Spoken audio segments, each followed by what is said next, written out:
crisis of faith, I'll share a couple of stories with you and then I'll talk about it in general. The first story is from a couple of years ago. I was giving a khutbah in a city that I don't want to name. And at the end of the khutbah, a father came up to me and said, "I'd really like you to have lunch at our house. I want you to talk to my daughter." And I said, "Okay, I guess I have time." So he was right next door to the masjid too, so he took me to his house. And his daughter, he said, if you're okay with it, my daughter has some questions about Islam, etc., etc. If you don't mind, you can help her answer some of them. So his daughter comes out. By the way, this is a Muslim family, born and raised Muslims. Parents are born and raised Muslims. Children are raised Muslims. And she comes out and she has piercings in strange places on her face, like on the side of her eye and like a couple on her forehead, like weird places. Like you look at that and you go, ouch. But anyway, so she sits down. I'm kind of weirded out at this point, but okay, you know what? Let's have her ask her questions. And she had about 30 of those. She had about 30 questions. And I didn't answer any of them. I just said, "So what else?" I kept saying, "What else?" And she kept adding stuff. And she had questions like, "Well, I have some friends at high school and they're gay and they're not bad people. They haven't killed anyone.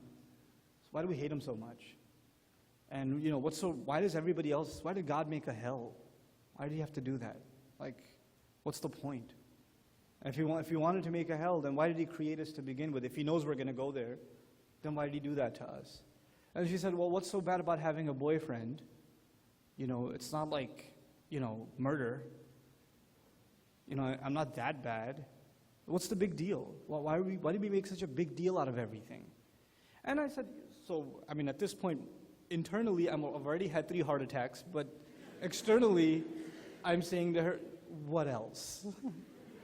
And she just keeps going and going and going. And mind you, her father is sitting there, so if I'm having seizures, I felt really sad for him, I really did. And she just kept going and going, and at the end of her 30 questions, I said, "Okay, I'm willing to spend time with you and discuss these issues with you, but I'd rather you just answer one of my questions first. If you could do that, then we can probably have a good, well-directed conversation." There was a copy of Quran sitting on the dining table. So I picked it up. I said, "Do you really actually believe this is from God? Sent by an angel, through an angel, to a man, sallallahu alaihi wasallam.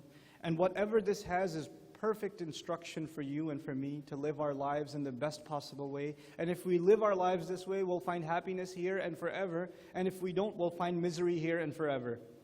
Do you actually believe that?" She goes, "No, I'm not so sure." So she told me flat out, "I'm not so sure." I said, "Well, then all of those other questions don't matter. None of that stuff matters." That's what I would call a crisis of faith. That's the first crisis of faith. And she's not the only one. I've seen this story play itself out. And a lot of people have those kinds of questions. They don't ask them. They don't ask them.